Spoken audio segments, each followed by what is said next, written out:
To make a name for yourself amongst the orcs is a challenge few can tackle. The majority of the notorious orc characters in the 40k universe are either war bosses or warlords, but there are a few odd boys that have survived long enough and caused enough mayhem that greenskins all throughout the galaxy know their name. One of these orc odd boys is Weird Boy Old Zogwart. And with that said, I want to welcome you guys back to another 40 Facts about the 40k universe. I am your host Gersh1, and today we're going to be talking about the orc Old Zogwart. If you guys are new to the channel, we post Warhammer 40k lore videos every single day. What I try to do in these 40 Facts videos is create a lore portion in the beginning that inspires a hobby portion, so like painting or terrain building, and then a community portion towards the end where I just talk to you guys about the comments that you guys left off in the previous 40 Facts video. So if you guys have suggestions, comments about the universe, or any questions, just comment down below. But with all that said, let's get into 40 Facts on Old Zogwart. Arguably one of the most powerful orc psychers is the great and savage weird boy Old Zogwart. Zogwart's epic history begins on the famous imperial death world of Catachan, a lush and fertile planet that hides an entire ecosystem that is hostile to all foreign life. Even the greenskins, who have managed to survive in every corner of the galaxy, find it difficult to live long enough to get out of their primitive states on this world. It was in these terrible conditions that Zogwart was born. His fungal cocoon, where his young orcoid spore was maturing, had come to rest inside the nest of a blood viper, one of the most venomous snakes not just on Catachan, but the majority of the Imperium. Zogwart's infant orcoid form had been riddled with snake bites. Nevertheless, he survived the constant poisoning, and during one of the first total solar eclipses of the year, the infant Zogwart emerged from his fungal cocoon, fighting and wrestling the blood vipers that surrounded him. As the blazing tropical Catachan sun beat down upon the gruesome scene of Zogwart's birth, the young orc hauled his envenomed body from the dirt, a dead blood viper serpent in each hand and a tangle of dying snakes withering in his gaping blood-filled mouth. Zogwart was the only orc to march out of that pit of vipers alive. No one in the Greenskin tribe could believe that such a feat could be accomplished by such a young and inexperienced orc. The other feral orcs took this as a sign of his favor in the eyes of the orc gods Gork and Mork. As it was customary in orc culture, the other greenskins of the tribe attempted to force Zogwarts to submit to their rule, but this young and powerful orc quickly showed his tribe he was not to be messed with, breaking a couple of skulls in and dismembering dozens of Gretchen on his way into the camp. From that day forward, no snake of any species would strike at Zogwart, though they slithered through his sleeping furs and curled lovingly into the warmth of his scrawny, scarred green body. Zogwart would prove to be bad-tempered and far more cunning than his fellow orcs, and any that sought to push him around would soon discover that Zogwart's bite could prove to be more toxic than any serpent. He was hailed as the favored son of Mork, and rose to high rank in his tribe before even a Terran year had passed from the day of his violent emergence into the world. The true extent of Zogwart's power only became apparent when he reached adolescence. Violent psychic phenomena soon began to manifest around Zogwart, and many of the older greenskins collected their bets in teeth that the strange orc would mature into a weird boy. He was assigned to a mob of more mature orcs who would be able to keep him on a tight leash, although they had a mysterious habit of accidentally turning into squigs during the night. These greenskin babysitters could not handle the bizarre powers of Zogwarts, the chosen of Mork. When his tribe of feral orcs finally fell upon the human troops of the Catachan's planetary militia, Zogwart proved to be a terror in battle, stomping and whooping as he soaked up the raw psychic wog energy that the tribe generated at war. When Zogwart could bear it no more, his energy would burst forth from his body in a blinding cascade of pure light that blasted the foe, leaving nothing but empty clothes, dropped equipment, and extremely puzzled squigs in their wake. This became Zogwart's calling card. Not all his enemies would fall to his poison or his choppa. They would simply turn into stupid, grimy squigs. Sadly, Zogwart later burned out his eyeballs in a particularly powerful psychic blast that destroyed an entire Imperial Guard company, though to this day he claims that he meant to do it and that Mork guided his path in releasing that much energy.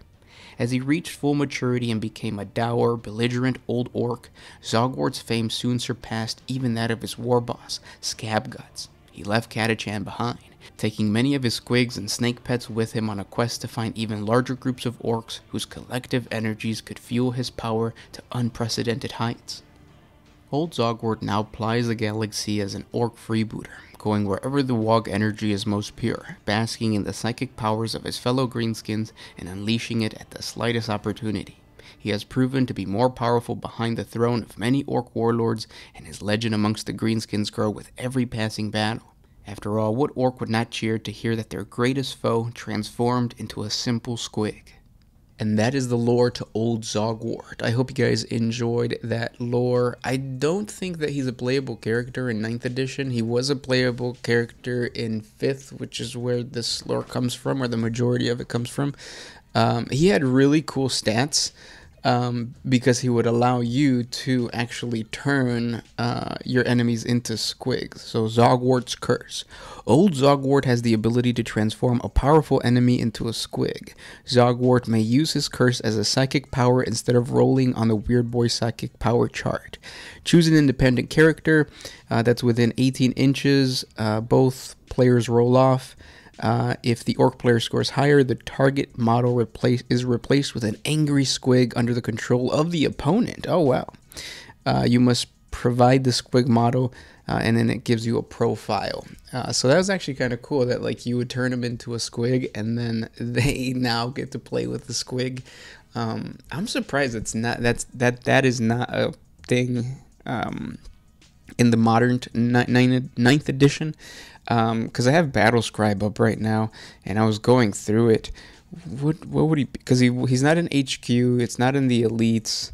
I don't know if it might be a stratagem or something, or not a stratagem. What are they called? The yeah, I think it's a stratagem. Like I don't really know. It's a bummer that he's gone, but the lore is awesome, and I've seen some really cool Kit Bash versions of him.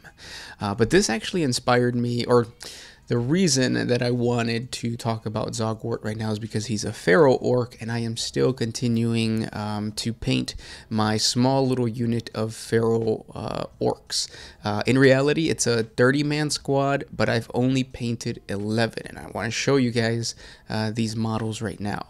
The reason that I only have painted 11, and I'm probably going to take a break from painting the Pharaoh orcs and move on to a different painting project, is number one, because I'm getting tired of painting the orc greenskins, and number two, usually when I play a unit, it's usually a unit that I put in a truck, because I like to play the Evil Sons clan name or clan ability, so usually only 12 can fit into a truck. So I have the 11 boys, and then I'm going to have a knob. The knob is actually a Kit Bash project that I'm probably going to show you guys in tomorrow's video or the following video, so subscribe to the channel if you haven't done so already, but I did want to show off these models to you guys. I hope you guys enjoy. With the hobby and the lore portion out of the way, let's go into the community portion of the video, where I just talk, or I answer the questions and respond to the comments that you guys left off in the other 40 facts video that I posted, 40 facts and lore on the Necron Nylak Dynasty. A really cool and fun dynasty. You guys should check out that lore if you haven't done so. But let's get into the questions, starting with Logan Hunt. The Silent King is part of the Zerikon dynasty, so would the Nylak just be more of a vassal state and do the king's bidding? Also, okay, so let's answer that. Yeah, that's usually how it works. Like, the Silent King would go to a dynasty and be like, hey, can you fight for me or whatever? And then there's diplomacy, because most dynasty lords have their own intelligence, so they can actually think for themselves and plot and scheme and do all that kind of stuff. So yes, you're right. And then also, when the Pharaons of a dynasty dies, is it a civil war between overlords, or is there a process? Okay, so when a Pharaon or an overlord dies, whoever's in charge, it's rare, but yes, an overlord would take control. And it's rare because remember that when a Necron dies on the battlefield, it doesn't actually die. Its soul, or not soul, but its essence, its protocol, goes back into the tomb complex, and then its body gets rebuilt through necrodermis, and it comes right back out. So in a way, they are, it's very hard for them to for you to outright kill them. You would have to destroy not only the core world of the tomb, or of the dynasty, but all of their other worlds, like the Crown World, the Fringe Worlds, all of those, to make sure that the actual Pharaon doesn't die. So it's very rare that that happens. And then P.S. Mezcal has the worm. Tequila doesn't. No, not necessarily. There's tequila with the worm. I think it's just a gimmick, though. Yeah, it's just a gimmick. So for all those that don't know, usually like you'll get a bottle of tequila or mezcal and then they'll have a worm because it's supposed to like make you hallucinate and like it's supposed to be like a little thing. It doesn't. It's like absinthe. Like, and everybody used to say like, oh, absinthe, the artists take it because they like to like hallucinate and stuff like that. No, it's just really strong liquor. And the worm just absorbs all of that alcohol. So you take it and it's like you're taking an alcohol. Next question comes from Carrie Vaught. How do the Necrons replenish their ranks? That's a good question, and we kind of talked about it, or you kind of got a glimpse of it in the Nylak Dynasty. They replenish their ranks by just mining resources. Luckily, the Nylak Dynasty, in their lore, they're one of the richest ones because they had so many fringe worlds that were mining planets, so they are able to build all of these like warriors and ships and necrodermis and all that kind of stuff. And the protocols of these like Necron warriors when they die, again, goes into the tomb world, and as long as there is another Necron body to go into, that Necron warrior would just come right back out. So they replenish their ranks by creating more necrodermis from an already established base. Yeah. Which is why the Nylak Dynasty, they had huge reserves of necrodermis. But that doesn't mean that you can't go out and look for it and stuff like that. Next question comes from Glorious Victory. If an Eldari craft world is, let's say, disabled somehow, crashed into a planet, but remains intact, would it then be possible for the Imperial Guard, supported by the Astartes and other Imperial forces, to seize the craft world? They wouldn't seize it, they would just destroy it. It's xenotechnology. And you can't really pretend that a craft world is not xenotechnology because it's made out of wraithbone, like it's psychic material. But if for some reason, if you want to put it in your lore, yeah, you could say that like they are exploring this craft world to either gain intelligence on how to kill the Eldar better. Or it could be a situation kind of like the Blackstone Fortresses, where like the Imperium and humanity is trying to discover what's in the Blackstone Fortresses, and play the game, and you'll understand a little bit of how like the Imperium is doing that. They do it through like, it's not openly stated like, oh, all Imperial citizens go to this craft world and try. No, it's like more covert and stuff like that. Factions are involved and things. Next question comes from J-Day. Necrons don't get a lot of spotlight, so these videos have been great. Yeah, kind of. Yes. Could you do a 40 facts on the arsenal the Imperium still has the knowledge to produce? Like types of dreads, knights, titans, armor, ships, weapons. Yes, I'm going to add that to my list of ideas. Somebody else had an idea of like going through all of the different weapons and comparing them through all the major factions of the Imperium. And I thought, oh, that's really fun. So I put that up there and I've been working on that script. That one's taking a while. This one will get added on there though. Next question comes from Brandon Barnett. Have you heard about Warhammer players moving to Battletech? Have you heard of Battletech, and are you interested in its lore? Battletech is just another, I guess, universe. It's a game. I thought it was a PC game, and it's usually just, or it is just like robots. So think of a mixture of Gundam with like World War II. And I think most, like, this is going to blow over. The whole, like, everybody being angry at War or at GW. I do feel like it's going to blow over because it's blown over before. Usually, like, GW comes out and says, sorry, guys, sorry for being assholes to the community. And then the community goes like, aw, shucks. Because, you know, we're getting attention from GW. And then, yeah, everything is all good. And no, probably not. For me personally, no, I'm not going to move to Battletech. I haven't heard anybody say that they're going to do it from the group. You have to like that type of aesthetic. BattleTech has a very like Tau-like aesthetic. So yeah, no, not for me. Next question comes from Eric9. Superhuman versus Space Marine. Who are the most powerful humans in the 40k galaxy, and would any have a chance against an average Space Marine? Superhuman? What do you mean by superhuman? Because like Inquisitors who like get augmentations, bionics, all that kind of stuff, they can go toe to toe with a Space Marine. You could even see it on the tabletop. Like the stats of an Inquisitor in like the armor, Artificer armor, I think it's called, is better than a regular Space Marine. And then chances against the Space Marine, definitely not like a Guardsman or a Scion, but then when you get into like the elites of every faction, they can go toe to toe with Space Marines. But yeah. And it's hard to like to know what you mean, I guess, by superhuman.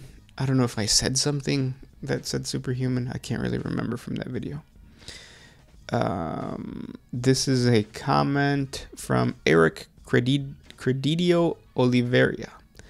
I am really thinking to get into Xeno armies, so the Necrons are one thing I am thinking about. Yeah, I'm constantly wanting to start new armies. I think that the Necrons are good just because it's really cheap to get into Necrons. You could just buy one of the box sets, sell the Space Marine stuff on eBay or whatever, get your money back or a portion of that money, and then you're still getting a discount on the Necron stuff. So like, it's a good time to get into Necrons with the Indomitus box and all of those boxes and stuff like that. Next question comes from, excuse me, let's see, Puppy SB. Now that the Cicatrice Maledictum is visible for all to see and the Indomitus Crusade is going on, is the existence of chaos really that much of a secret to the Imperium, or will they continue with the someone on the planet saw a demon, let's exterminatus the shit out of it so no one finds out? Saludos desde Puerto Rico. Hi. Hopefully I go to Puerto Rico next year. We'll see what happens. So I guess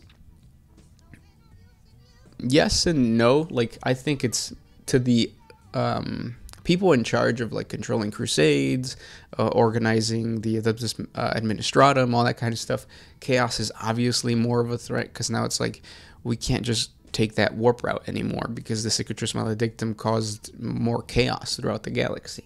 So more people still know about chaos or found out about chaos, but there is a good portion of the Imperium that is clueless to just everything, not just chaos. They just know that, you know, I have to work harder to produce more war material.